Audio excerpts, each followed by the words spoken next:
Welcome to Ben Navarez podcast with your host, Ben Navarez.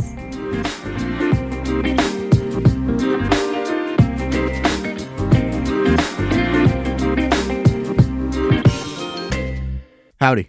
Hi. What's going on? And welcome back to the podcast. We normally don't do an entry point early, to be honest with you. But because we were already talking, I wanted to just go ahead and start like that. So thanks for coming in, Dan. Thanks for having me, man. Dude, I am excited to learn more about the book, about the healthcare industry here in Las Vegas and why it's so terrible, and areas of improvement and everything else you got going on in the world, man. What an intro. Terrible medicine in Las Vegas.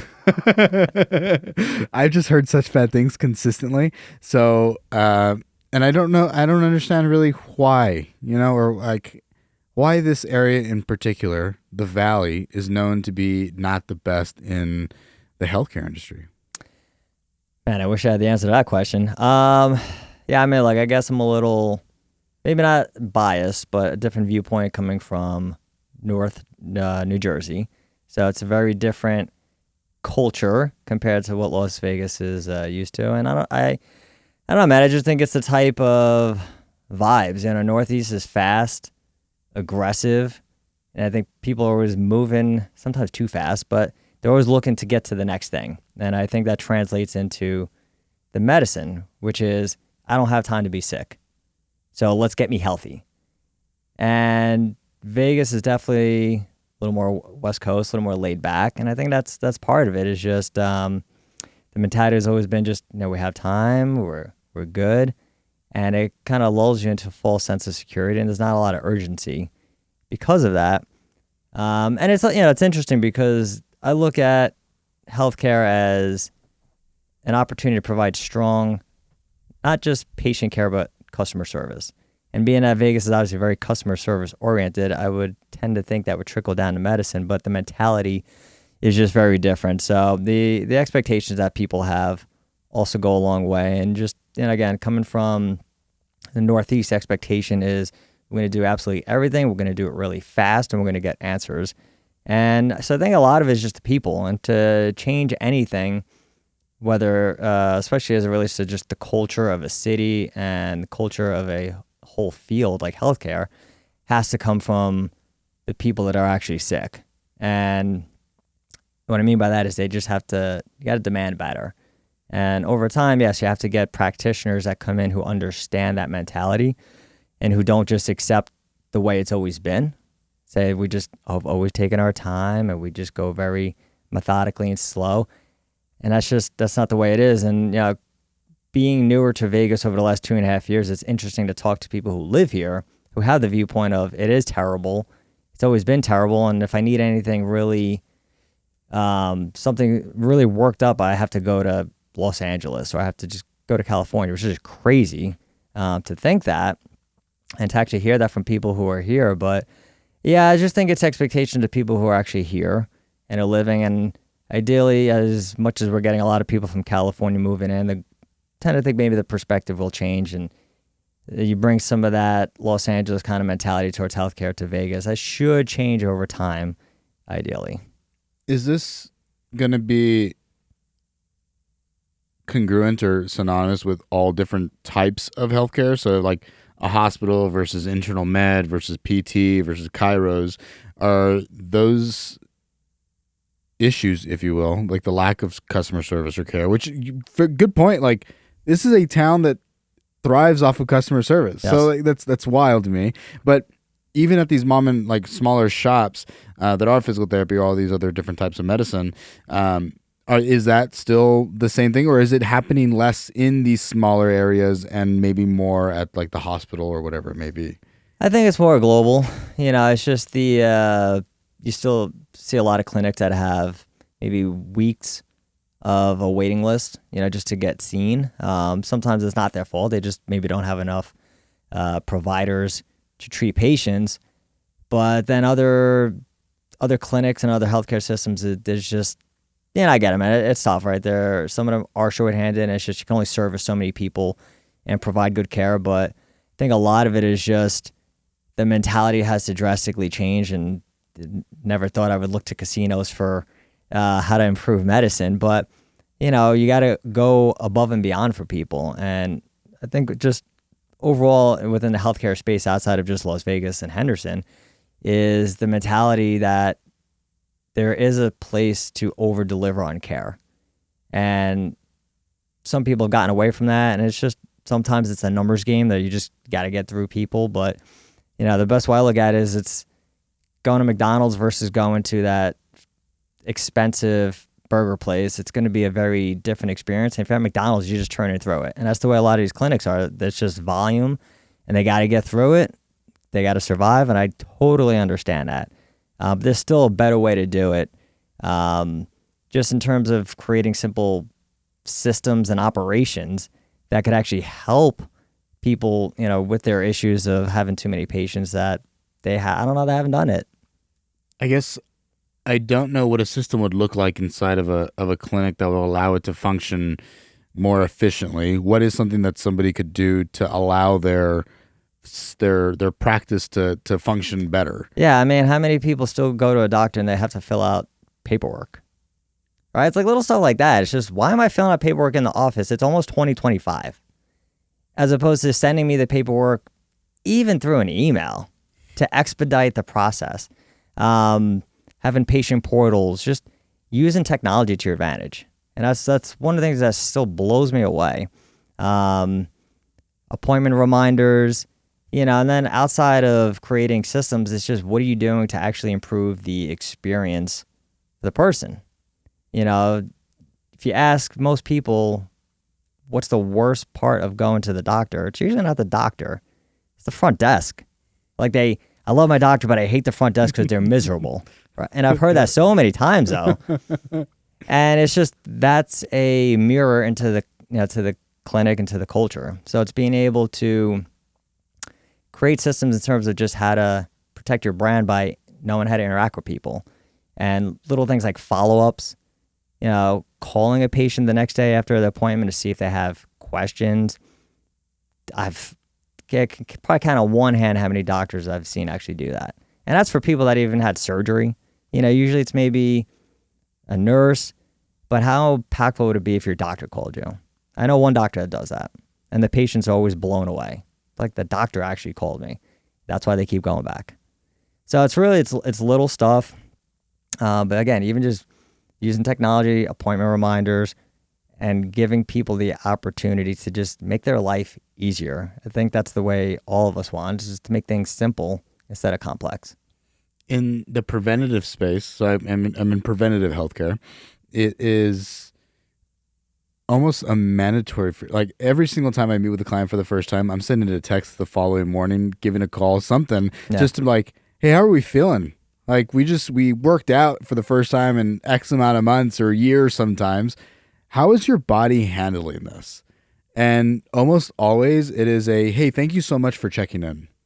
It's that simple of a thing to do. And I'm not a doctor's office. I don't necessarily have to call my patients. And usually my patients are working in the middle of the day. So maybe I could still implement a call rather than a text.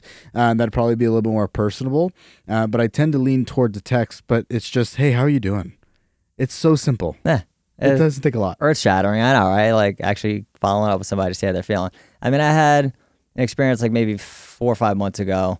And I got in a car accident. I was okay. The car was like screwed up.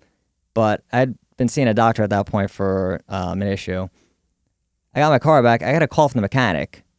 Never got a call from the doctor. I was like, how is it that this person's following up with me about my car, and then the doctor's not even following up with me about my body? I was like, that just blew me away. That is bonkers. I know. I even said to the lady at the mechanic, I was like, I appreciate this so much. And I told her the whole story. I was like, you called me and the doctor didn't. Good credit for you. That is so wild. So it's like, we're willing to reach out to people about their cars, but not about their body or their brain or whatever they're seeking care for. And I like that always just blows my mind. It's like the most important thing that we own is this meat bag, sack, and people aren't following up with the most important thing to who they are. I know. It's just, I don't get it. And then you hear stuff like, I don't have the time, the manpower, this and that. I'm like, there's so many resources nowadays. That's why I'm like, you have to adapt. I mean, You don't want to train a chatbot. Okay, you could hire a VA. There's so many resources, and if you're not doing it, you're just making excuses. For those that don't know, what is a VA? Virtual assistant. I mean, you can hire somebody in the U.S., you can hire somebody overseas if you want to save some bucks, and just have somebody do all your calls for you if you want to do that. Or if you don't want to get an AI assist and you want a real human, there are options. But that's my point is there's resources, and we're not even using it, and then we say, I don't know what to do. How did you find all this stuff out? You have to want to be focused on progress, right? So if you're focused on how do I make things better, you're always looking for that next thing to add. And whether it's that's just the way I've become over time.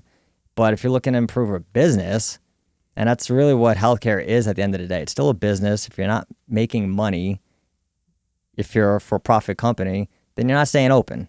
So this mentality of, well, we're in healthcare, we can't make money, then okay, that's fine. Just have less employees. Don't give them any raises. Don't give them any bonuses, like none of that. So it's like you need to make money, and money comes from making things better. In terms of getting people to come back, refer friends and family. The better you can make it for them, the more business you're going to have. So being able to understand how do I constantly make progress all the time, even for things that work really well, can I make it better? So you're always looking for the next, and that's how I find, realistically, these, whether it's a AI assist or a person, it's just how do we make things easier? How do we make things more efficient? It's really, for me in business, I'm always looking not to cut costs through firing people, but just where are we wasting money and where are we wasting time that I could take somebody who's got skills to do something else instead of maybe having them not do 100 calls a day. I could have somebody else do that and use their expertise somewhere else. It's not fucking rocket science. No, it's not. But we make it. Yeah, we make it rocket science. It's like if anybody walks into a store, like we all go grocery shopping. If I see my grocery shop clean, that's probably going to make me feel comfortable buying more produce. It's going to make me stay longer. Versus if I walk into a dirty restaurant or a dirty grocery store, then yeah, I don't want to really, I'm probably not going to trust everything 100%. And we all experience service every single day. And so I don't, as a business owner, where does that disconnect happen? You experience it. Business owner goes to a nice restaurant. They're really like the customer service is great, right? In Vegas, not a lot of, but I would say a lot of our hosts, wait staff are career wait staff. And they have the luxury of that because you have people who value service so highly that they tip well. And so a business owner goes into a restaurant.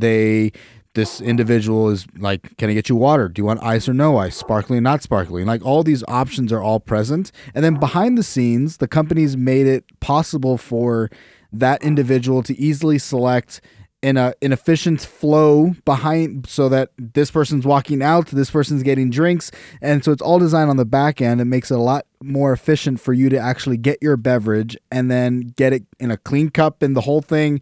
And you enjoy that. So what's the disconnect? So if you think about it, right, the best businesses, no matter what, they all have the same thing very much in common, which is they like to serve people. So if it's a restaurant, I love getting them a good product, providing a great experience for them.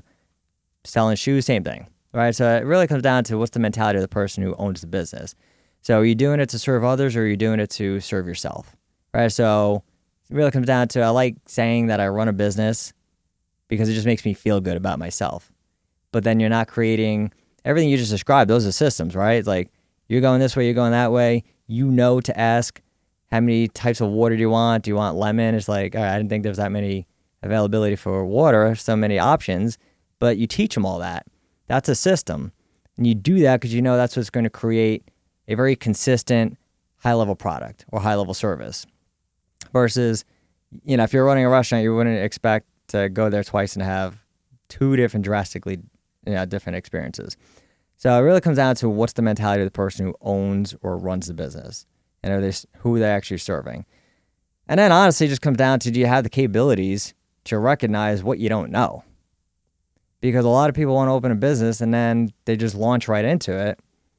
And it's the proverbial, you don't know what you don't know. So are you willing to swallow your pride a bit, maybe check your ego? And we all have ego, but you're willing to check it a little bit to evaluate, all right, what am I missing? And how could I make this better? And what areas need to be strengthened up? And the areas that are maybe great, can we make them outstanding?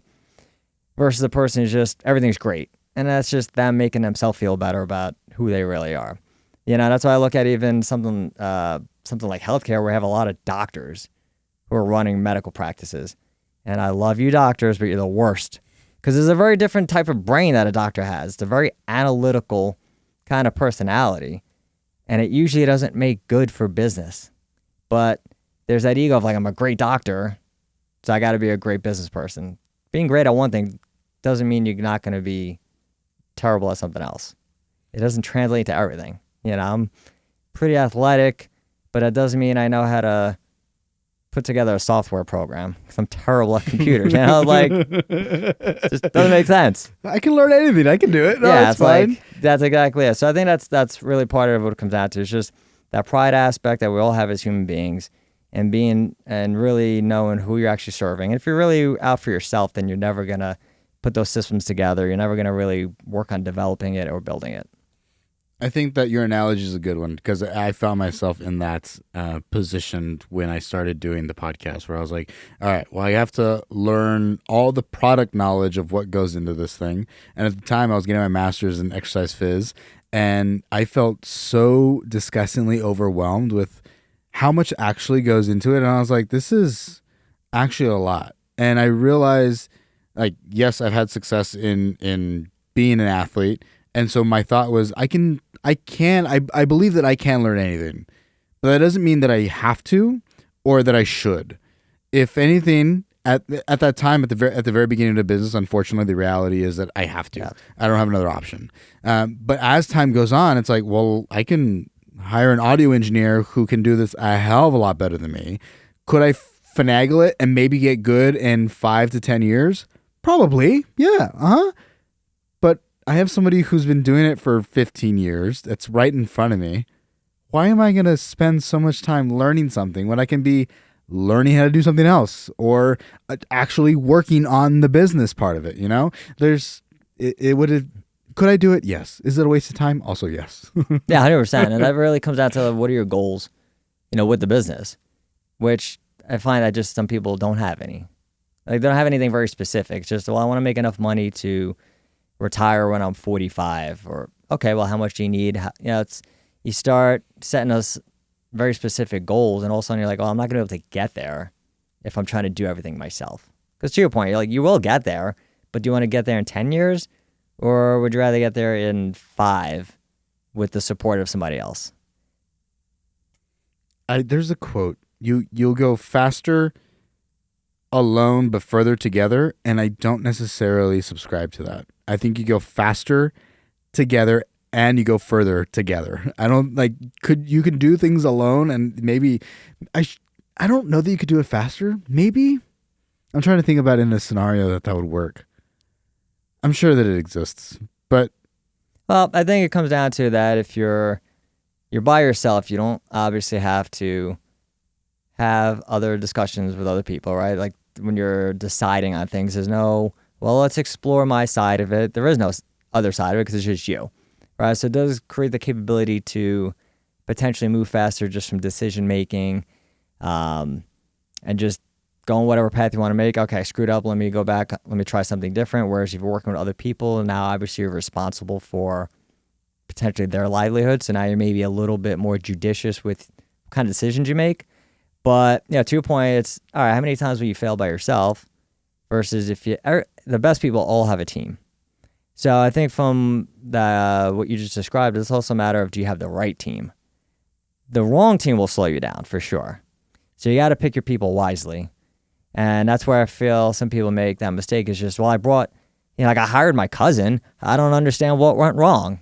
I had help. Like, what does your cousin know about business? Well, I mean, they don't know anything. So like, what'd you bring them on for? to do my auntie a favor. You know, that's where a lot of people make the mistakes. They go for the wrong people, just like maybe they get the wrong partnerships. You know, and it's unfortunate you probably will make some mistakes. But you got to learn from them and bringing on the right people and knowing what kind of talent you're looking for, what kind of personalities do you work with. You know, sometimes we're not really. It's very interesting. Like we have a criteria for who our friends want to be, but then not so much sometimes for people we want to work with. And you're going to be with them more than anybody, especially if you're just starting out and this is going to be a key person for you who you can't maybe readily fire. Like you're not going to fire your partner. Just, hey, Ben, by the way, like today's your last day, buddy. It's like, well, I own half the company. What are you talking about? It's not the way this works.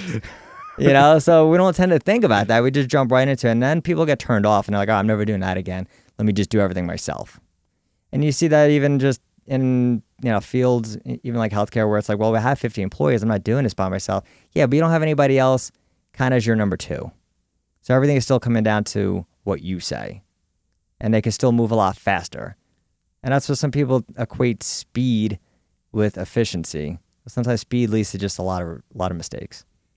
You make those mistakes really quickly, I guess. Yes. But then if you don't have any input on like how you could have avoided that mistake, or like another outlook into the problem that would have been just like maybe you make a solution, but having another person's perspective and somebody to bounce an idea off, and you'd be like, oh shit, like if we put these two things together, like if we implement this walkway and then we also implement this desk situation, then the user has a better experience walking into the door. Okay, cool. Like let's put that into practice. Yeah. It makes it so much better. So much better. It does, but you know, then you have the people who they stay. Again, if we're talking, if you're a solopreneur, obviously a whole different ballgame. I mean, hence the whole name. But if you're in a company and you want to make all the decisions yourself, that just tells you have a lot of insecurities.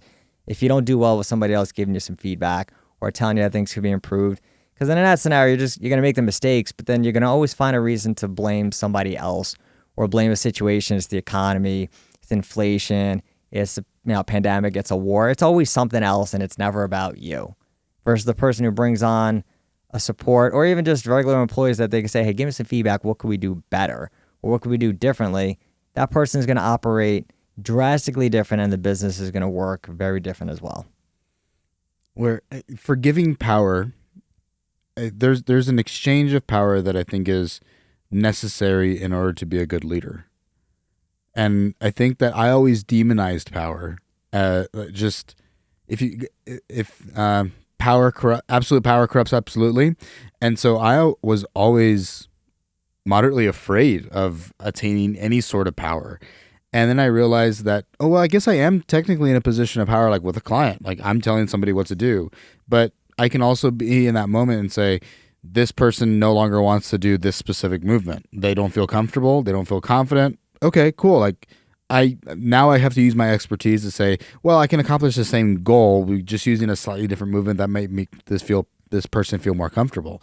So I think forgiving power is a rather fun thing to do. Have you had that dynamic, and then have you seen that dynamic play out in your own personal growth and then inside career growth? Yeah, I mean, if you're in a position of leadership, and I think that's I like the leadership terminology because a lot of people don't view the position they're in as one of leadership. And what I mean by that is if you're a parent, you're a leader. Like you're actually helping somebody else grow and develop. But as human beings, you know, you have the ability to always step up into that position or into that role with whatever you're doing in life. But ultimately, as it relates to even just myself, I'm kind of like along with you where I still look at it like, you know, it's not good, you know, to have like obviously encompassing power. And then I started realizing that I was a very dominant personality. So it's like very, very interesting for me. I'm like, I don't think it's a good idea, but then I'm like, I'm doing it myself. You know, it's like, yeah, who knew I was like micromanaging people and that I just have a very controlling personality. Cool. But it really comes down to how does that affect others, you know, because there's always good that comes with some of those behaviors. So even having a dominant, controlling personality, I always looked at it as like it got me real far in my career because I worked a lot. I worked super hard, which is a characteristic that I had, and I just took a lot of ownership. So it got me real far, and it deceives you into thinking that this is the best way to do it versus I wonder if there's a different way that would help me get even further. And that's what most of us don't really analyze. You just look at past results and you're like, pretty damn good. Why would I change? Versus when you start looking outwards, if your goal is to really maybe your goal is not even to grow other people. Maybe it just really is to grow yourself. You will hit a plateau at some point.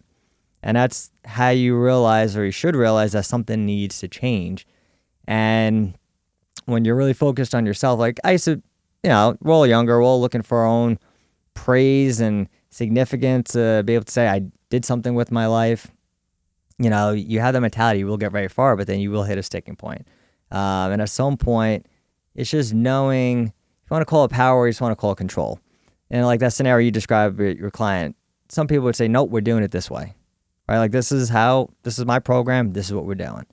Versus, all right, let me be a little flexible, let me adapt a little bit, let me give this person a bit of a voice.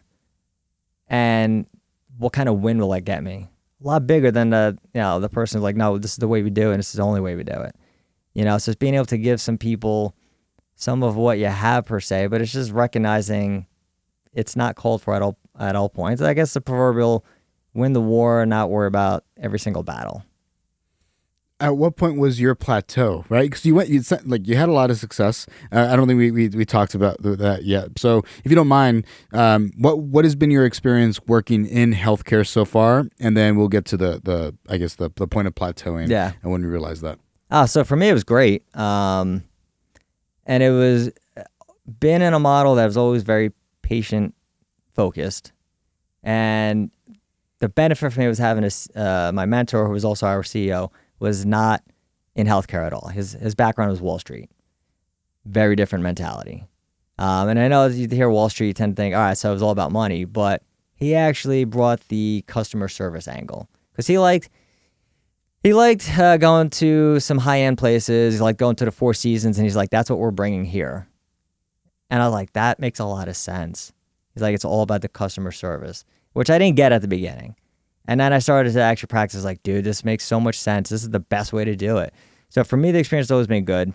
Personally, I would say my growth was way bigger than I ever imagined it. Not even just financially, but just in terms of what I was able to accomplish, what I was able to do with patients. But as it relates to plateau, whether it's just career progression, salary-wise, for me, it was just more so about career progression, where I was, there was no more room. Like that was it. I kind of maxed out on my growth. And, again, like I think for most people, they're going to be pretty good with that, especially when you're in a position where it's maybe you're like the third highest ranking person in the company. Like it's a good spot to be in. Yeah. Had total freedom to basically do whatever the hell I wanted, within reason, obviously. But, for me, it's always going to be within reason and ethical. And I think for most people would say I'm in a great spot, doing well financially, and there's not a lot of pressure on me, and I'm operating at a high level. But if you're looking to take the next step, that's when you just realize you have to do something different. And that's what I hit, and that's what I think a lot of people do hit their plateau, which is why a lot of people hate their jobs, because it's just they realize there's nowhere else to move up. I've kind of reached the pinnacle of my career, and especially if you're younger, like 20s or 30s, and you're like, this is it. Like the next 30 years, I'm going to basically be doing the same thing. And that's how I kind of looked at it. It's just, I don't want to be doing the same thing for even 5 years, but forget about like 10 or 15 years. So you got to realize what is causing, what really causes the plateau. And even if the plateau is just within growth of employees, you got to eventually look at yourself and start thinking, if not acting on, at least thinking that maybe you're contributing to it. Are you I guess you're partnered with one of our last guests, one of our former guests, Antonio. You guys can go listen to his episode. And it was a wonderful episode. He's a wildly intelligent human being. He is beautifully intelligent. I hate him a little bit for it sometimes, but his perspective is just, it's so out of the box. It's wildness. It's so fucking cool to like watch him think. But either way, you're partnered with him. Are you at this point an entrepreneur? Was that the plateau? Like, okay, now I need to get out and go and do my own thing? What it really was, it really just came down to how can I help more people? And where I was helped a lot of people, but it's really, how could you multiply that? And I know being in that scenario, it wasn't going to do it. And that's just because, at least for me at that point, I was very vested in working for the one company I was with, like really vested in their growth, employees' growth, patient growth. And it just, for me, there's no way I was doing that and then building out something on the side. Which is why I basically made the move from New Jersey to Las Vegas. Was just, I got to change it up, do something completely different, and put myself in an environment where I can figure myself out how I was going to do that. Working with a guy like Antonio is really good because he's very similar to my mentor, not in healthcare. So it's a different perspective on how to approach things, which is really helpful because it's just an unbiased opinion. But yeah, man, I think for me, it's just I think for most people, it's just you have to at least realize what is my trajectory and like what am I really looking for long term. So if it's going to be as an entrepreneur or not, I think that's up to the person to decide. And you had mentioned something before we came on. Being an entrepreneur is not easy. So a lot of people jump into it, and I get it. It's sexy to say you own your own business or you're an entrepreneur. You see things on social media. So it's very alluring, especially when you look at the financial ability that it provides. But then people get in, it's just like, all right, I'll work 20 hours a week, and I'm going to make a shit ton of money, and this would be great. And then reality sets in, and like, oh shit, this is hard. And it's not easy. And you see a lot of times the end product of where people are, it's like, hey, now I'm making 7 figures a year selling, e-products. And it's like, I could do that. But you didn't see all the time and energy they put into building that out. And the hundreds, if not probably thousands of hours they spent learning, developing, making mistakes, not letting it ruin their confidence, come back for more. That's not for everybody. So it's really just a matter of knowing how to deal with those situations, but also being realistic and just expecting to work hard and expecting things to take time. That confidence piece is a big piece that I don't know. I mean, I don't ever really see it talked about, but it's very real. For you to get knocked down over and over, or like just I've worked one job, I know how to do one thing, and then all of a sudden you step out in this space and you realize, oh, I have to learn all of this stuff that I'm not good at. I have to really crawl before I can walk. I gotta like army crawl. I'm not even on my knees, hands and knees. I'm just like on my elbows, like dragging myself through. And then I finally learned enough to know that, wow, there's still so fucking much. Like, it's endless. Yep. And I'm not really in a position where I can hire anybody. I am spending hours and hours alone. I am trying to learn all this stuff, and it feels like no progress is being made. It's like the progress is so intangible at the very beginning that it's like, well, I thought I was supposed to make 7 figures a year within like 6 months of doing this. And it's like, no, like timing matters quite a bit. That person that maybe did do it in 6 months, good for them, but maybe they got in it right as AI started growing, and so they hit this huge bump, and that's awesome for them. But now that there's a larger, there's more people trying to take from that pie, it's going to be that much more fucking difficult. How are you going to stand out? Like, you really got to think critically. And then you don't have the skills, and you're just like, man, fuck this. Like, I'm going to go back to work at my job. Like, this is too much. So it's being confident throughout it is, I think, a big, big piece. Yeah. No, I mean, I'm always insanely impressed by people who were going at something for 6, 7, 8 years. I was at a Grant Cardone's 10X conference back in early April, and he was interviewing Tyler Perry. And it took him 7 years to become remotely successful. He just every year failed. I'm like, man, that is, I know some people say that's stubborn as all hell. Certainly if you're going to keep doing the same thing over and over again, it's probably not going to work out. But being able to stare down failure, especially colossal failure, that frequent year after year, I always give those kind of people just so much credit because it's not for everybody. Most of the time people give up on, like, I can't even find anything on Netflix. Let me just quit. Like, these guys are like failing business. Like, who was like homeless. I'm like, dude, like, these people are impressive as hell. And that's why it's not for everybody. You know, I wish everybody could make 7 and 8 figures, but it's not going to happen because the mentality that you need to get there, it's different. You know what I mean? And I have parents that were entrepreneurs, and they did really well, but my mom had a business and it failed, you know, and I was talking to her a few weeks ago about that because I never really, you know, as you get older, one of the things that's interesting enough as your parents get older is you start picking up on their wisdom, but you start having some conversations about their experiences that probably are going to be pretty relevant to you.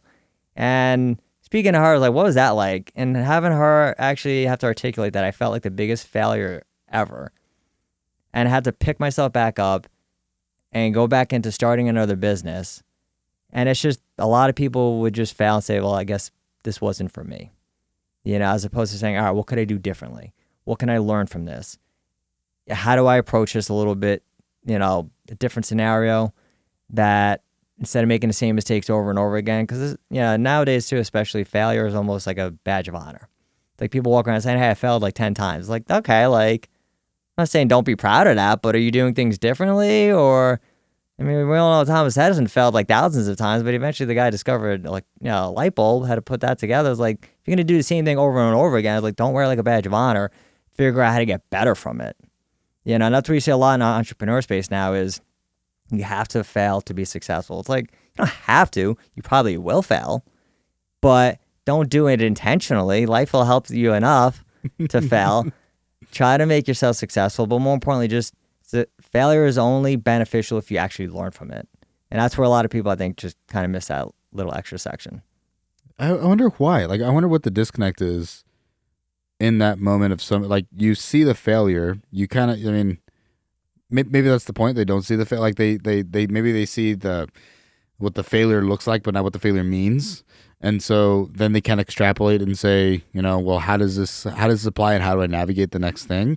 I think you had a really good point. I don't know if it's okay if it's not, I can cut it out, but talking about the DISC personality test in the very beginning, like we're leaning more, or you lean more towards an anger personality type.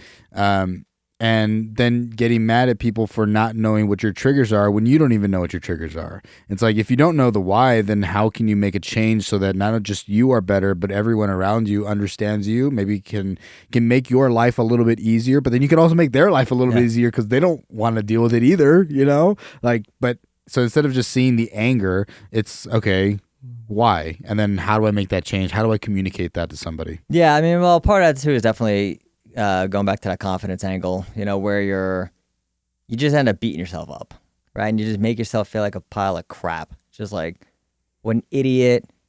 You talk so bad to yourself that it doesn't allow you to actually see what's really there. And like, I made that mistake. Like, I've definitely done that numerous times. Thankfully, a lot less now. But you just screw up and you're so obsessed with not knowing what you did wrong, just that the fact that you actually did something wrong. And we hold ourselves to a standard that isn't attainable, and that's usually perfection. And we all want to I got to be perfect, and it's just, well, there's no such thing. So all you're going to do is continuously let yourself down. And like, gee, I can't imagine why you call yourself a piece of shit. Like, who's perfect? But that's what we're all looking at. You know, it's just like, I got this vision of who I'm going to be. It's like, well, you can envision yourself making mistakes too, because you're human. It's going to happen. So I think a lot of it too is just we end up focusing so much energy into why did I do that and just how wrong it was, instead of, okay, why did I do that and what could I do differently? We just go down a rabbit hole of beating the shit out of ourselves, and it's just, you don't allow yourself to see what's actually really there. That is, I lost my train of thought immediately after you stopped, and I was like, "Wow, that's really good." And then I forgot entirely, and I'm sorry. That's all good, but I mean, look, I've done the same thing. I mean, even just moving out here, I made some pretty poor financial decisions, and it's just because I was I was just in a rush. I was rushing the process that I was going through, make mistakes. Then I felt horrible, especially because I'm not single, I'm married. So it's not that I'm just responsible for myself. It's one thing if I, end up having a crap life, but I have somebody else in my life that I care about that I'm also like, I kind of look at it as responsible for her as well.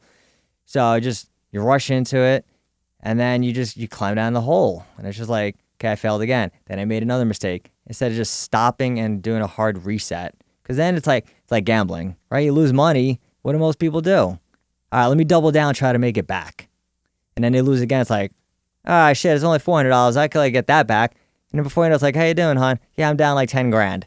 This is the hand that gets me back. It's like, that's the next move is the one. Instead of stopping and saying, all right, what am I doing wrong?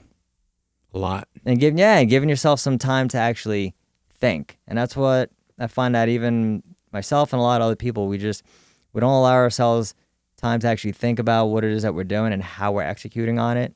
And we're just always, all right, let me just do something else. Let me do something else instead of actually figuring out what's going to work.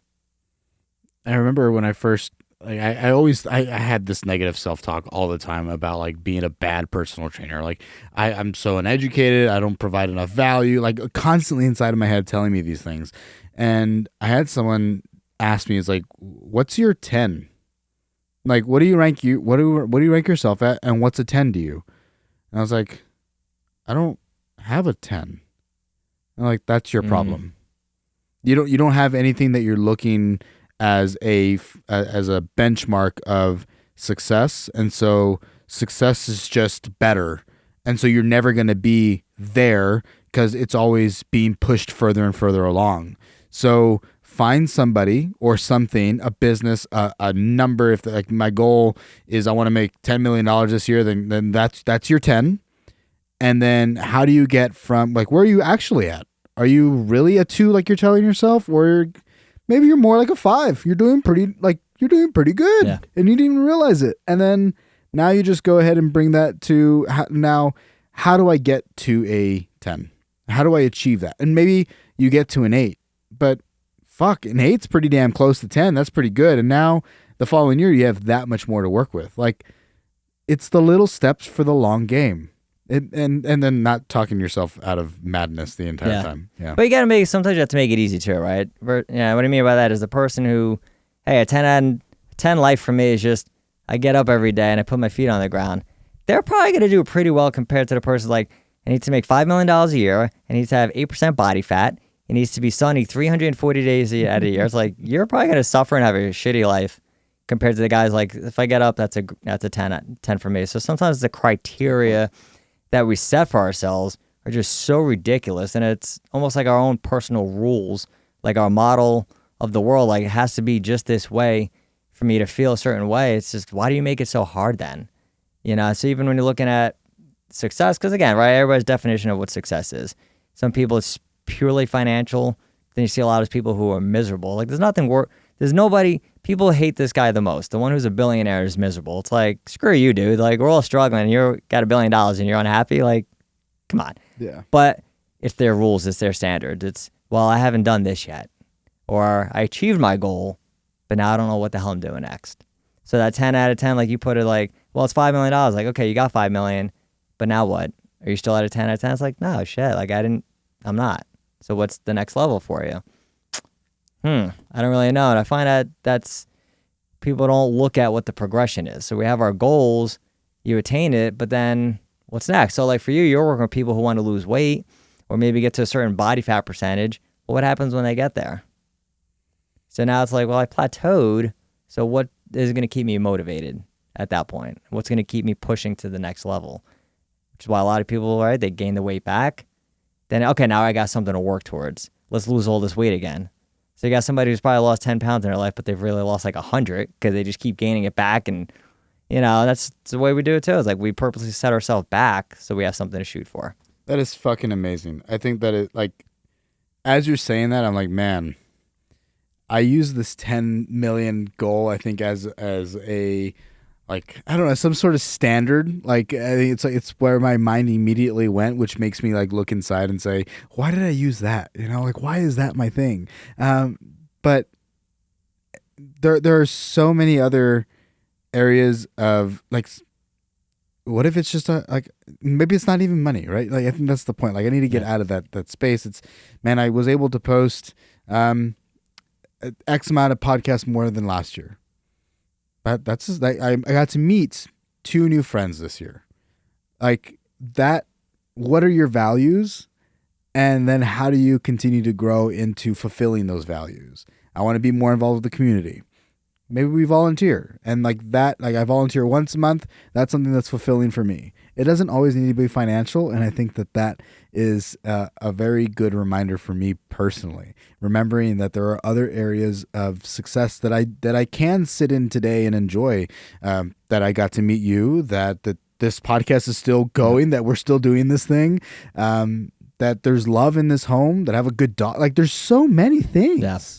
And it's so, I don't know why I forget about those things so quickly. Well, if you think about it, look, there's definitely nothing wrong with money, so if your goal is like, I want to make 10 million, okay, why? Right? Because again, it's just like, well, I don't know, it just seems like a nice round number. It's like, all right, what are you going to do with it? Like, I don't really know. So if you have a purpose to it, right? And I know some people equate like money with like you're doing something shady or you're evil or whatever it is. Like, well, I could donate a lot more of that. So there's a lot of benefits outside of just the fact that shit's expensive nowadays. There's a lot of good you could do with finances. But when you have to look at all-encompassing aspects of life, you could be insanely wealthy and your relationships suck. So when you're really, to your point, it's like, what's going to actually make me feel fulfilled? And go back to that person who has $1 billion and they're miserable. They haven't fed the other areas of their life. Their health usually sucks. It's hard to enjoy your life when you're physically falling apart or mentally falling apart. You maybe have nobody close in your life because you push everybody away because you're just so driven by money. So, when you have to assess, I mean, at least for me, I'll look at, it's called like the wheel of life. Just kind of breaks everything down, like finances, health, like all those different aspects of life.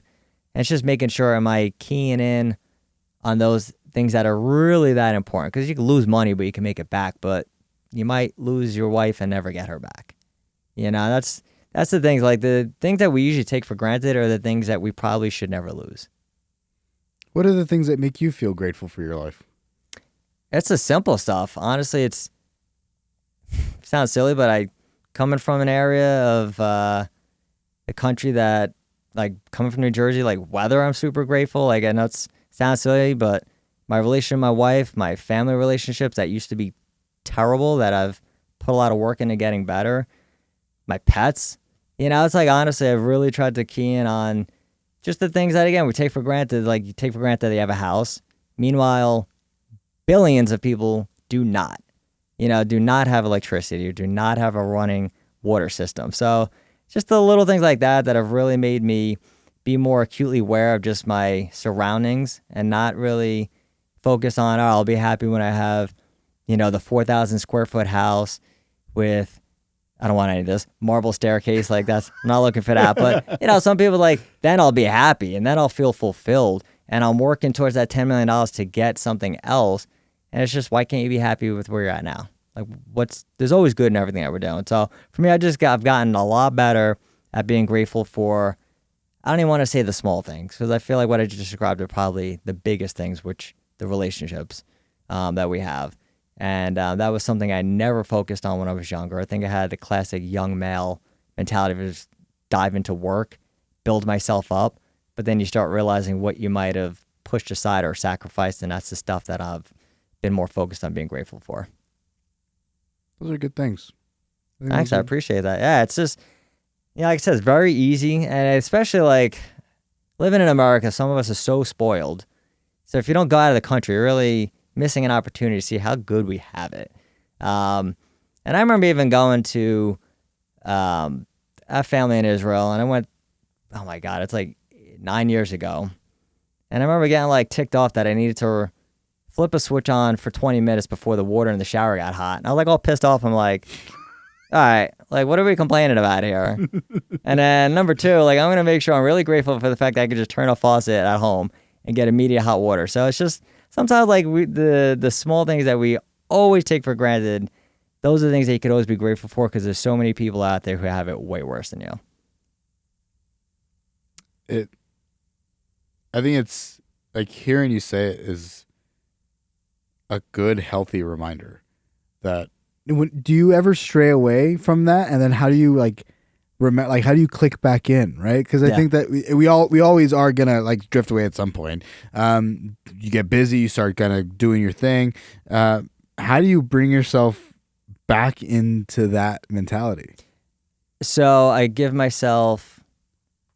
tie myself, but I've given myself a timer in my head of how long I will just kind of bitch about stuff. Because we all like to do that. That's like our new national pastime. It's not baseball, it's complaining. But it's just knowing what it completes leading to. That's just some. I'm sorry. Good. Nah, you're good. But, so good. So it's realizing, understanding again, like having some emotional control. What does getting out of control lead to? And I think most people would say nothing really ever good. Because we make the stupidest decisions and we do the dumbest things and we say the worst things we'll ever say when we're in an emotional state. And when I've gotten out of that mindset, so to speak, almost like that gratitude mentality, it's exactly what it is. It's just emotions that honestly make me feel worse. Like as much as for me, and again, we all have our certain emotions. For me, it's anger. I know how I feel when I get in that, and it's never good. It's not like I ever got angry at something. I'm like, well, that turned out positive. So it's realizing what is the detriment. And, you look at really high level achievers and it's like, they can't get upset about much, or we all feel the same thing. It's just how quickly will you, to your point, pull yourself out of it and get back to reality. And the sooner you can do that, the better you're going to be. Because you think about it, like how many of us have like a whole day ruined, right? It's like, this guy cut me off. When was this? 9 o'clock in the morning. Well, it's 6 o'clock at night now. The whole day was ruined. It's like you literally let one person ruin a whole day of your life. And how often do we do that? So how much time do you lose every single year for like bull crap that doesn't even matter? And that's what really, at least for me, like the biggest switch is this leading to positive outcomes for me? And that always, that pulls me back right away. And it's not often that I go there anymore, but back in the day it took me a lot longer. I was like, that's like, all right, this person insulted me, and like 10 hours later, I'm still pissed off about it. It's like, what good is this doing? Does the DISC personality test give you like a framework of how to work through your personality, or at that point, do you find other resources? No, I mean, it gives you a good idea of just what your patterns are. And that's the thing about all of us, is just we're really our patterns of what we picked up when we were younger, our life experiences. Everybody kind of perceives things differently. But knowing what your pattern is one thing, and then being able to self-educate on, all right, what causes me to follow that pattern, so to speak? How can I break it? And again, just knowing really what good comes from it, what bad comes from it maybe. When you start analyzing like the bad versus the good, that's what allows you to actually make the change. Well, I think for most people, we just think everything we do leads to good stuff, and anything bad that happens to us is a result of somebody else or something else, instead of being able to look at ourselves and say, what part did I play in this? It's good. Yeah. Looking inside more than looking and blaming outside, which is your book. Yes. I love the title. My book. Well, I'm the problem. It's like every married man's, I'm like kidding. Yeah, I mean, that's what it comes down to. You got to look at it and say, what part am I playing in the decisions that, again, we make our own decisions. We have control over that. It's not anybody else. So it always comes down to, what did I do? And again, it's not to say something horrible happened to me. That was my fault. But in the realm of my book, which was a leadership, that's going to come down to, what are you doing that's affecting everybody else? Versus what a lot of people do and what I used to do when I was younger, which is, what is everybody else doing that's affecting me? I want to know what the story is behind the book. From like, why did you start? Like, where the idea came from that I'm going to write a book, and then what is it like writing a book? Like the process of going through the actual creation, and then now like being able to physically hold the thing. I don't know, it's wild to me. So, no, I mean, honestly, the idea behind writing it is just I feel that I took a very common pathway that a lot of people go to, which is you're an entry-level employee. You're doing really good, and you're, A+ results, making a lot of revenue for the company. So therefore, you're now in a leadership position. And then you step into it, and after the euphoria goes away, and then you're like, I don't know what the hell I'm doing.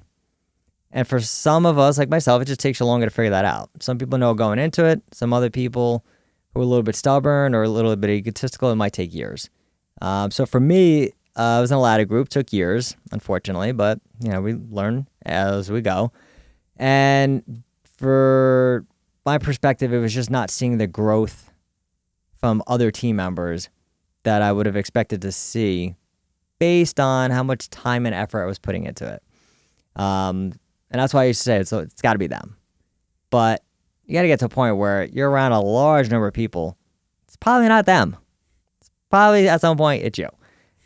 And it's just, again, it's very easy to just blame everybody else, say I'm doing everything at a high level, and not being able to take the time to just do some self-reflection and see, all right, what am I doing? How am I executing on this? How am I communicating? And just, like I said, slowing life down and self-analyzing. So for me, it was not seeing the growth from other people. And then the thing that really kind of kicked it off was, and this was basically the whole first chapter in the book, was just being at an event. It was a Tony Robbins event.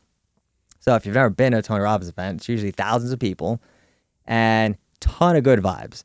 A lot of emotions, but just a lot of genuine love between people who don't even know each other, because you're all going through the same shit. You're all trying to either get yourself out of some bull crap, or you're trying to just drastically improve your life. Maybe you're at a good spot and you're trying to get to great, or maybe you're at a horrible spot and trying to get to good. So it's all very similar goals. And there was a moment, I never understood the concept of people who feel lonely, or they get depressed with, like, amongst people I feel alone. Like, I never actually understood that, because I've never been that, thankfully.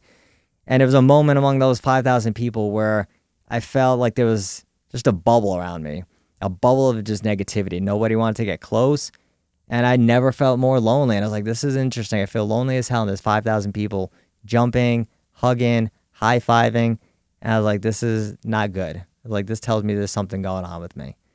And that's what just basically started the process. Like, I got to figure out what it is about me that's kind of creating a wall almost, or creating a disconnect between myself and others. And that is what started the whole process.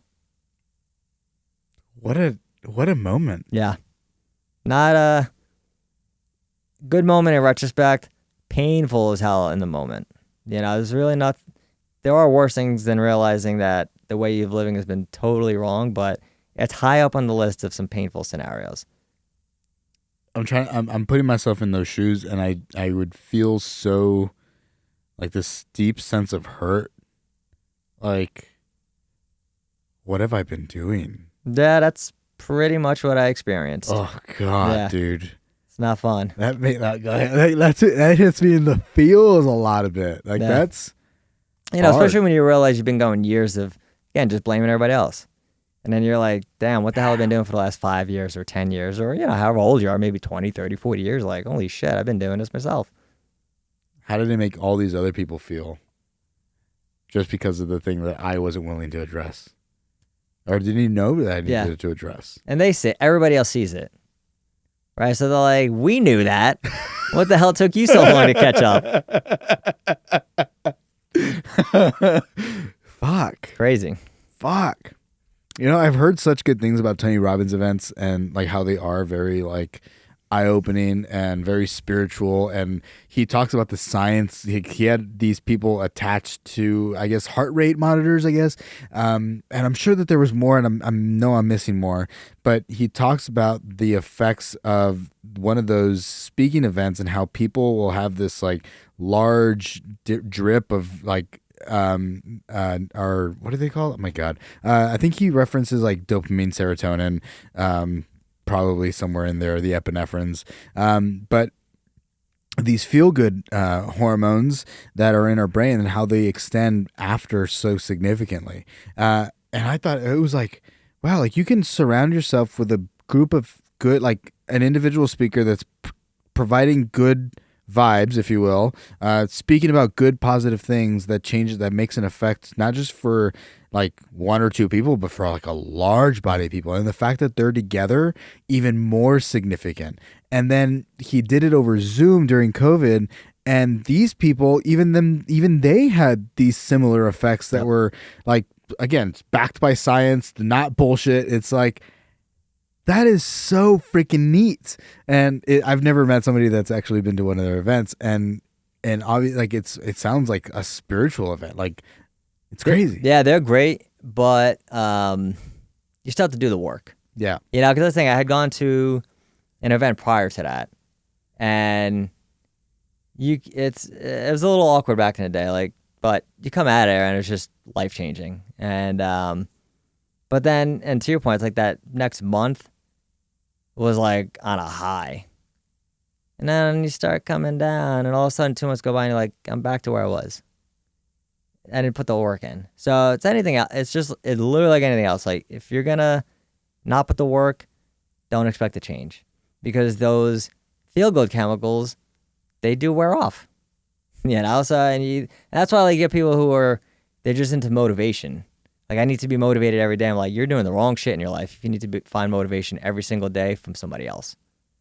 And that's all it is. It's just they're looking for that feel good chemical.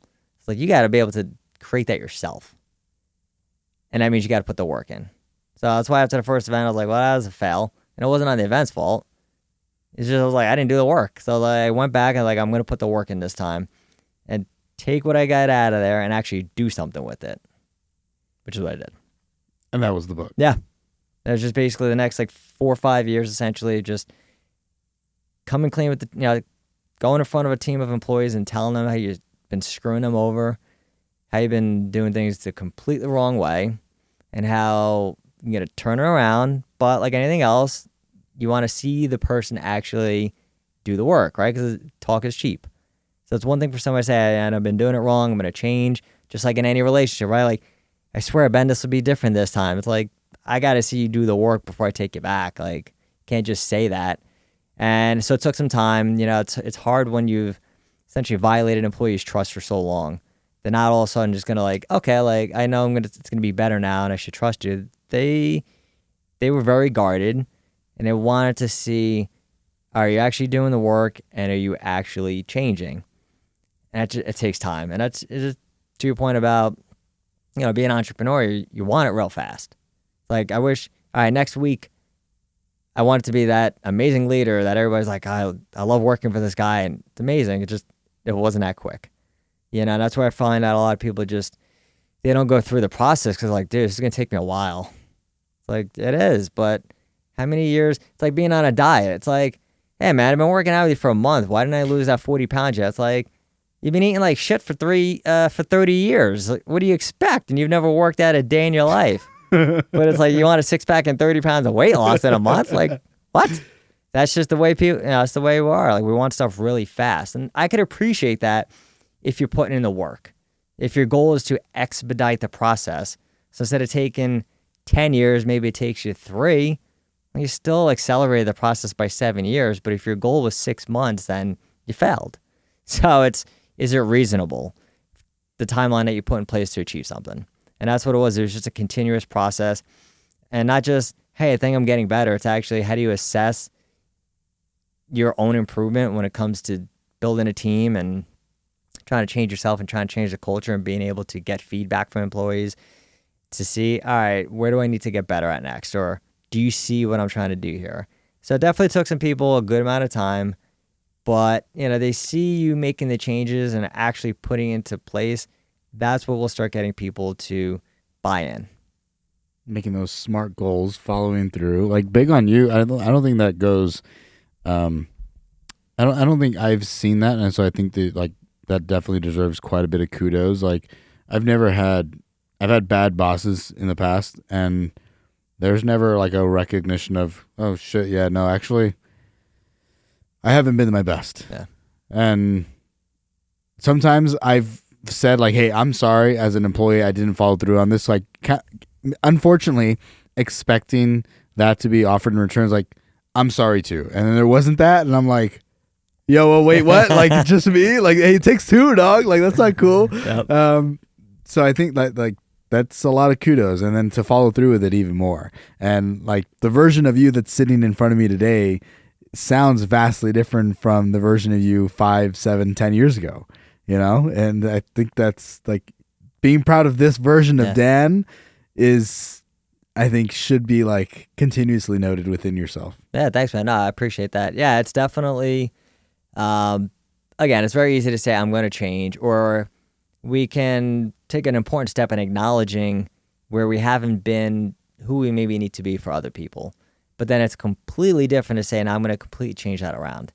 And I'm going to start acting different. Like, I'm going to learn how to act different, talk different, versus, well, I admitted I screwed up. Isn't that enough? It's no, you actually need to now put the work in so you don't keep making the same mistakes. Because that's what it'll come down to. Because that's employees definitely appreciate, like you said, it's like, man, I appreciate you saying it was your fault, but you keep doing the same thing. You keep yelling at me.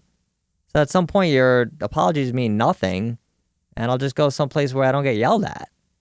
So you have to definitely, when you're focused on just getting better and improving and actually having a tangible goal of like, all right, what am I working towards? Versus very easy just to look at business numbers and say, I don't need to change because look how well the business is doing. We're killing it. Then it's also, well, could you have done better if you were this different person? Like the way I look at it is maybe a company made $5 million, which is potentially pretty damn good. But what if you were supposed to make 6, or 7 or 8, and you lost, maybe you lost the CFO because you constantly yelled at the person and they said, screw this, I'm going to leave. And it took you $500,000 to replace them. And there's other high level executive left. Like that stuff adds up. And those are the business metrics that people don't track. And when you start doing the math on it, then you're like, oh shit, like I cost the company I was working with easily 6 figures just by people quitting. So when I started eventually wrapping my head around that, I was like, damn, I cost them a lot of money.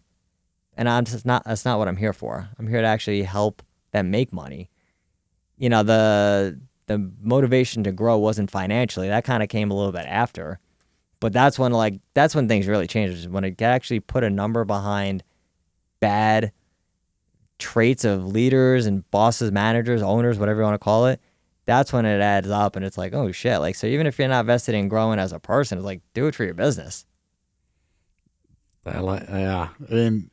I think the one thing, like linguistic programming, I think is one area. So like, I want to be able to like, so I made this own thing, and I think you kind of referenced one earlier, like these other areas of your life that are you giving enough like love towards? So like family, business, or work, your health. I wrote it down in one of my notebooks, and I have like 5 different metrics that I like to look at, and I want to be able to have several different metrics, and I don't know if you know of any like that you could add to it for personal growth. And I think like language is one. Reactions could be another. Like I used to get upset if something was just not, like I couldn't find something. I'm the one that misplaced it. I'm the only one that lives in this house. Like, why am I upset? Because I wasn't organized? Yeah. Oh shit. It's my fault. I wasn't organized. So what do I have to do? Get organized. Not, it's my fault. I couldn't get organized and like beat myself down to the point where I never get organized now, because I'm have such a disdain for organization that I continue to repeat the same problem. So I wonder how many, like I want like 5 of them. I don't know if that's a thing, but I want to put it into a graph. I think that'd be super cool, because I think it's tangible at that point, rather than just like, I listen to a lot of podcasts that are like, I like comedy podcasts mainly. But like if I listen to a motivational podcast, sometimes I'm like, okay, but like, where's like, how can I pull something out of here to apply it to my life? How do you measure it? How do you measure it? Yeah. So, I mean, so some of the aspects like that you described, like emotional intelligence, some of those, what we call like soft skills now, empathy, communication, and I talked about that a little bit in my book. In terms of communication, it's one of the most important things in our life. And it's an area that most of us never even work on, which is just, it boggles the mind, right? It's like literally most of life is built around communication, and we never work on it at all. Like even in school, it's not like any of us were taught, hey, this is good body language, this is terrible body language, don't make these facial expressions, this kind of tone. We don't learn any of that. We're just expected to know. Which is insane. I know. Which is insane. People make money off of speaking, like, because it's such a skill, and it's just like, good luck. Yeah. What? Yeah. Exactly. And it's like, why does an employee terrible? They don't know the skills. Like, well, what do you expect? Yeah. But yeah, so it's basically looking at those areas of life that don't have a number attached to it, right? So it's easy to your point. I don't know why the $10 million was my goal. Well, it's easy to keep it on, right? Just go in Bank of America, whatever. Like, all right, well, how much is in my account? Okay, I'm getting there. Your goal is I want to be a 10 out of 10 communicator and here's the evidence behind it, well, that gives you something tangible to work off of. But if you're like, hey, I just want to be a better communicator, it's like, how do you measure that? I don't know, less fights with my wife. Like, I guess that's a good start, but it's not really telling you much. Yeah. You know, so and that's why we don't ever track it, because we don't really ever measure it. You know, and there's that quote, I can't remember who the hell it was by, was, what gets measured is like more or less what gets improved upon. And that's the same thing with, these life skills, like you said, communication or emotional control, emotional mastery. Is like, what is my criteria to know that I'm making improvement in those areas? Do you have any? Yeah, I mean, all joke aside, like definitely not getting in arguments with my wife. No, but like, stuff like that. It's like, all right, my emotional control. So Emotional control. assessing how I was doing personally in the realm of leadership. My criteria was just, am I seeing other people step up as leaders? So if your goal is I want to be a high-level leader, it's like, okay, what does that mean? And for me, it was I just want to get other people to level up as well. So when I saw that happening, I was like, okay, we're moving in the right direction. Or if it was, I want to improve my communication, because right now it's horrible. And usually, back then anyway, most people, one-on-one conversation like this, they'd leave either confused, frustrated, or pissed off at something that I said. So for me, it was just being more aware of, okay, what are their after effects? Like, are they improving from maybe feedback? But in the moment, what's their body language telling me? Right? So being able to just read what somebody, because everybody gives you the information. It's just, are we willing to be open to it and accept it? So if I'm talking to somebody and, we're doing this, the old me would be like, they're taking this in really well. Versus they're completely closed off and guarded and they're not open to anything that you're saying. So it was really being just fully present in the moment, which is challenging to do when you're maybe thinking about 10 different things, and we think about your own communication. How much of us talk to people and then we're thinking about something random? Like, I'm talking to you, but then, what's for dinner tonight? And what's on the next House of the Dragon? It's like, you're not even like paying attention to what the person is telling you. And then we miss all this nonverbal communication. So that was one of the things that I really keyed in on, is just, what is their body language telling me? And is it telling me that what I'm saying is making sense to them? So that was maybe not the best criteria, but at that point, that's just what I had, because I was like, how do I know that what I'm doing is actually working? So a lot of it's just the actions that other people are taking. I think that's, I don't know. I think those are good. I don't know. I like those. I mean, like earlier when I said I lost the train of thought, I definitely was thinking about something else. I was thinking about, okay, what is the position of that camera and how is that going to look? And like, am I sure that that's okay? Which in the future, hopefully we can have, we can add like somebody to do my camera switching. So it's just something I don't have to worry about anymore. But I've gotten so much better at like not thinking about those things, because, okay, now we got a system. I know that click, click, click, click, and play, and we're good to go. Make them face towards me so I know that I can see the red dot blinking, so I know that we're good to go. Like, and then I listen to a podcast now, Catching Up with Nadav, who's a podcast producer for Your Mom's House, and he's done a lot of different PA stuff. And he talks about like them having that same design on their cameras, and but it's on top instead. And I'm like, okay, so the thing that I'm doing is not insane. Like, that feels good. And he's like, you got to make sure that the talent doesn't ever have to worry about those kinds of things. So then as a producer, I'm looking to see that red button's on, and I'm here trying to play all these different roles. So like, I get it, but in that moment, remembering, hey, like, you did the things that you were supposed to do, and so trust the things that you did, and just be here in the moment and pay attention. We did a really cool drill so I'm in the master's program here at the MBA program. I wanted to level up my business acumen and also be part of the community. Really, I really wanted to get, coming from Texas, not really having a large community here, I wanted to be involved and injected into a large community, especially around business owners. Or business owners and people that are like on the way to C-suite or whatever they're doing. Leaders in the community. Yeah. Ultimately. So God damn it. You see, it's happening again. So I got into the MBA. Oh, we did this drill. It was 1 minute. You're with a partner, and 1 minute on and 1 minute off. So I talk for a minute and you listen from me for a minute, with a prompt. And that prompt was, Oh shit, I can't remember what that prompt was. The second prompt was, what do you wish more people know about you? And then the third prompt was, oh, where did you grow up? What can you tell me about where you lived? And so you have 1 minute. I have 60 seconds to tell you, and then we switch roles after that minute. During that minute, I'm not able to talk, but I can emote. And then level 2 is now 5 minutes with a deeper topic of what do you wish more people know about you, but you can't emote. So you're looking dry at somebody as they tell you their story for 5 minutes, and then you switch, and then now you tell them your story for 5 minutes while you're just looking at somebody. They're not reacting to anything you're saying. So it's like, what do I do? Are they really paying attention? Are they not? And then the last one is 8 minutes. Now you can emote again, and then you switch roles. So, and then the last one is, what are you passionate about? So then you just go off for 8 minutes about what you're passionate about. And for a lot of people in the class, they were like, that was like the most difficult. Like after the first round, they were like, we did a minute. And they're like, that's one of the most difficult things that I've ever done.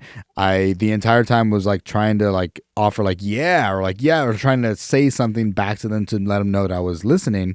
It's like, how often do people really not practice communication in that kind of a space, and how valuable would it be to implement that maybe with my own, if I'm with a sales team, how often would that be valuable for that sales team to maybe practice their communication skill? We have 5 minutes, you can't emote, and we're going to switch, and then you're going to record back like what you heard. Are you really listening? Because it can be trained. And the point of the podcast was to continue to perfect that skill of communication. Doesn't matter if it never grows anywhere, then awesome. But then it is what it is. But at the very least, what I will get out of it is both community, and I will also be able to improve my communication skills, because no matter where I go, being comfortable talking with people, especially in front of a fucking camera, on a mic, with the headphones, like you have all this stuff to communicate an idea to somebody else, is how we operate. That's how anything gets done. So it was a skill that I knew that I have to improve. I felt like I was okay with it, but I knew I could level up. And so how do I do it? Put myself in there. And it's been a fun and difficult time, but it is something I think that more people should practice. Yeah, well, I mean, I think you kind of nailed it, which is what is actually communication. And I think so many of us just focus on, when do I get to talk? Like, when is it my turn to just give my opinion on something that wasn't asked of me? And, we look at even like rapport building, where it's just, okay, we got to find common interests. So let me, I know for me, I'd be listening to somebody like, all right, what am I going to ask them? So when they stop talking, what do I say? So I'm like so focused on like, what's the next thing I'm going to ask? You miss all the good stuff they just gave you, and you're not really, and I'm like, oh shit. Like, and people could tell all the time. They say, dude, you're struggling because you're not listening. And that's where I feel like the communication, we get tripped up. It's just, what do I say? It's like, nothing. Shut your mouth and just listen and ask better questions. That's why I was like, it's always funny. The hell was I reading? How to Win Friends and Influence People by Dale Carnegie. The whole book is just listen and ask good questions. So for those of you that are introverted, like I am, it's like, that's great. I don't even want to talk. It's like, that's cool. I can just ask questions, and people think you have the best rapport with them. So it's really understanding how to not just listen to listen's sake, but when we talk about, leading people, it really comes down to, how do I influence others? Because that's what what you're trying to do as a leader, what you're trying to influence people to make better health decisions. It's like, well, I can't influence them if I don't understand them, if I don't know what they're thinking per se. I'm trying to get this person to lose weight. Meanwhile, the only thing that brings them joy in their life is eating garbage food. Like, it actually gives them a feeling that nothing else in life does. And now I'm telling them just to take that away. And it's like, that doesn't make any sense. So you got to understand the person. The only way we can understand is by actually listening. And then you can influence people. And that's actually what, back to your question of like, how did I kind of gauge whether or not I was making progress? I think that's probably the best way to say it is, I saw that I was able to start influencing people. And that's when I knew things were actually starting to really grow. But I think that's what we're all trying to do, is we're trying to influence everybody else, but we're just trying to do that through our own words instead of understanding them better. What do you define as influence? It's just being able to help them. And I think that's part of, I will admit that's actually a challenge for me sometimes, where my way of influence will change maybe for the person I'm talking to. So it's, I want to influence to make a better decision with their life, or, to whatever it may be. And sometimes we can't do that in the realm of where just leadership itself. Influencing was, for me, just how do I get them to take more responsibility and take more ownership. And I think that's probably still what I'm looking at nowadays, is how do I just get you to accept that you have a part to play in this. So even if you're in a terrible financial situation, like, all right, what responsibility do you have in that? So I think, that's, for me anyway, that's where I look at influence, is just, can I accept you? Can I help you take more responsibility and accountability for your actions?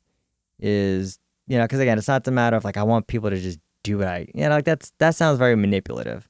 To say I want them to just do what I want them to do, like, that's not actual influence. That's manipulation. So it's, can you help people find their path through their own discovery? And that's really what I look at influence. It's very easy for me to, or, you could tell me like, hey man, you got to do some more strength training, or, so now like, I got to figure that out for myself though too. If somebody else is telling us, we're not actually learning, and it just doesn't have the same effect, versus the person who maybe went to the doctor and discovered, wow, my blood sugar is 100 points higher than it should be, and if I continue down this road, I might end up getting an amputation. Yeah, maybe I need to lose that 30 pounds. That's going to be more effective than just somebody like you or me rolling along like, hey man, you'd really stand to lose 30 pounds. It's just better for your health. It's good. Making the decision, owning the decision, having somebody own their decisions in their life. You risk losing people like that. Yeah, you definitely do. Are you okay with that? Yeah. Yeah, because I mean, again, it's really, what is your goal? Is your goal to be the most liked person? Or is it to be the most helpful? And if you really want to help people, or if at some point, I consider you a friend, well, a real friend will keep each other accountable. A real friend will hold each other responsible, versus just telling you what you want to hear, right? That's not a friend. I know, right? But you see it all the time. Like, breakups happen. That guy was a jerk. Yeah, he was a jerk. And you take no responsibility for anything in a relationship. And a friend just tells you what you want to hear, versus, well, you didn't call him back for a week, or whatever it may be. So you have to be the person who tells people what they need to actually hear to grow. And you're definitely going to lose people 100%. But again, it's not a popularity contest. At least it shouldn't be. I think the standard of, I feel like I've said this multiple times, but like the standard of excellence and the standard of success in whatever success is defined to you, I want other people to share a high standard of value. And I can want it all day long, and it's for them to own at the end of the day. And so figuring out how to influence people to have the higher standard is, I guess, leading from the front is the best way that I think about it. Like, if I want other people to be healthy, then I should probably be healthy. If I want other people to trust me, then I should probably trust other people. That was a big one for me. I mean, I grew up with my father, like, don't ever trust anybody. Like, not even your parents, don't trust anybody. And so I was like over here on an island, like never trusting anybody, never wanting to ask for any advice. Like, where do I go? And then realize, like, that's not healthy. Just if I'm untrusting of other people are going to be untrusting of me. And then I get nothing done. I don't build real relationships. Everybody's guard is up all the time. Is that really what I want to build? Fuck no, not at all. Not at all. Like, that sounds like a very scary life, and I live that life. And I'm thankful that I don't, and I have good people around me today, but it was the work that I had to do that. And I remember I gave a speech at for an event for the podcast, and the people that came up after me were pretty much a direct representation of what I was putting out that day. And I listened to people and realized, oh, like, this is what I said and this is what you picked up on. And then and I'll tell you off air exactly what it was. But I could see myself in these people, and it wasn't something I was proud of. And I was like, okay, like, I'm going to continue to attract what I am. I have to change. It was scary, but it was a good thing. Yeah. I mean, you got to practice what you preach, basically, right? It's like, yeah, to a point, you go to a doctor who's like morbidly obese and he's giving you like nutrition advice. Like, okay, you might want to start with yourself first. So you want to be somebody. It's what am I doing every day to be that person? And are my actions and words congruent with how I see myself? And that's that disconnect. That's where a lot of people feel like that internal pain. And they're not living, they're telling themselves they're one thing, but they're really something else. What a robbery. Yeah. It's not fun. That's where like that, we kind of put up these walls or shields, so to speak, or we try to pretend something, we're not. And, even like you kind of bring it up before about how to not kind of climb down the rabbit hole of emotions and carry it forward all day. It's not about you. And that's where a lot of people, they want to deflect their own thoughts about themselves onto others instead of just dealing with what they got and trying to improve it. It's like, well, let me just, go after somebody else. So it is tough because, you lose years or decades to just the dumbest crap, like these beliefs that we just make up ourselves. Sometimes it's not even, you look back and like, well, who taught me that? It's nobody. I just made that shit up, and that's what I've been believing for the last 10 or 15 years. The good news, though, is you could change that. Yeah, that's always the best. That's the best thing. It's like, I made it up. That means I could just abruptly stop and make up a new story, a better one. The power that we have is beautiful. 100%. You hit the nail on the head. Where can people find you? What's your next, is it a master class that's going on? What you got going on here in the Las Vegas area, and how can people find you? Myself, I got the book, obviously, we talked a little bit about The Problem. So for all you managers, directors, or if you just, you think you're struggling in leadership and want to know how to create that pathway, that's basically what I laid out in the book. Got a leadership course on my website, danneissany.com. We'll throw the spelling in. Yeah, we'll put it in the. Yeah, I know, it just rolls right off the tongue.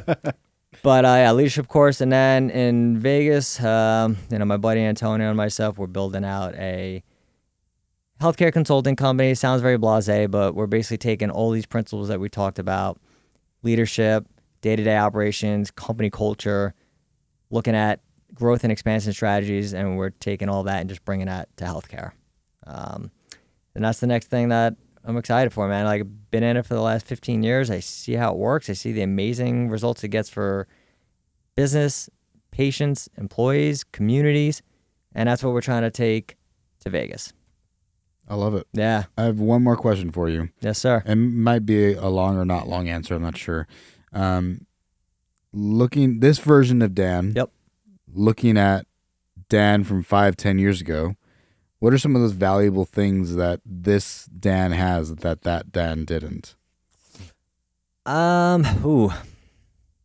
So what I have now is definitely being more grateful. Yeah, and I know people, throw out gratitude a lot, and it's just, I think maybe it gets sometimes oversimplified, or maybe some people view it as just, like, all right, what am I being grateful for? But really taking stock of what you have day to day. Because we're always looking for either what we don't have or what we wish we could have. Like, I wish I had that house or that car, and he kind of takes you away from what you actually do have. So the gratitude that I now have, something I wish I had back then. And then just being more aware of just really who I am, not knowing myself back then. I find that's why I'm a real strong advocate for just knowing who you are. And it's not, again, like we talked a lot about how in my eyes, how terrible my leadership was. I didn't think I was a terrible person, but it could have been better. But I think it also comes down to understanding what we're actually really good at too. So for the person I am now, where I've been advocating a lot for people that I'm working with, is not to just focus on, all right, these are areas of weakness, or like you pointed out your own example of like maybe not being the most organized, but then we lose our value in ourselves by not understanding, what am I damn good at? What can it be? What are the things that come natural to me that I just view it as not a big deal, but maybe somebody else struggles in that area, like maybe building connections with people. And then you have somebody who's insanely introverted, like I don't even leave my house, and I get anxiety just calling somebody, and your superpower is going out and just talking to networking people. And you're like, that's the simplest thing. What are you talking about? So I think going back, I'd be not more kind, but just more aware of what I'm really good at and not taking that for granted. And I know that was a major thing for me, because even I spent a lot of time in my craft. So as a physical therapist, which is what I used to practice in, looking back, I know I was amazing. I took a lot of courses, spent a lot of time getting better at it. But then I would just be like, I'm okay. And my wife, she was kind of very confused. She's like, you're amazing. Your patients tell you you're amazing. And then you view yourself as mediocre. And it really destroyed any confidence I might have developed. It just completely annihilated it. Because anything that I did really good, I was like, well, that's just what's expected of me. I didn't do anything outstanding. Even though the majority of people, that's the one thing in medicine, you're supposed to get great outcomes. But a lot of people don't. So again, it's just not taking for granted what may come natural to you, and really being more aware of what you're great at, and not just dialing in on the stuff that you're terrible at. Because ultimately what I found out over time is that the things to get better at, you can improve, but there are just some aspects of life you will never get better at. Like, I'm just not good with technology, and I never will, because that's just not the way my brain works. So instead of getting frustrated and pissed and spending way too much time, I could just associate myself with somebody who is actually really good at that and just compliment me. So it's just being more aware of my strengths, being a little bit kinder to myself, not taking myself for granted. It's probably the best thing I would wish I had done. But, I think that's also the question too of, if you can go back in time, would you change anything? And I find that that is what leads you to become who you are. So if you say, yeah, I'd go back and make my life a lot easier, but then if I didn't struggle, would I end up where I am now? So it's one of those things where it's like, yeah, it would have been nice to cultivate some relationships, but everything happens for a reason. And you could either focus on what you don't have, or focus on what you do have and make everything just that much better. Beautiful. Yeah. Thank you for coming in. I appreciate it. Thanks for having me. It's a good time, dude. Yes, 100%. Thank y'all. Like, share, subscribe. All the links will be in the bio, so go ahead and click on those links and go find Dan, find the book, and join the leadership conference program. Yeah, program. Just you're all leaders, so work on yourself. Figure out how to lead other people. But yeah, get the course, read the book. It's not massive, so you'll get through it in a few hours, but just very condensed. Gave you all the good points. Beautiful. Yeah. Love y'all. Take care. Bye-bye. Thank you for listening to the Ben Nevares podcast. Check us out on iTunes, Spotify, and all other major podcast hosting platforms. Be sure to leave us a 5-star review on iTunes.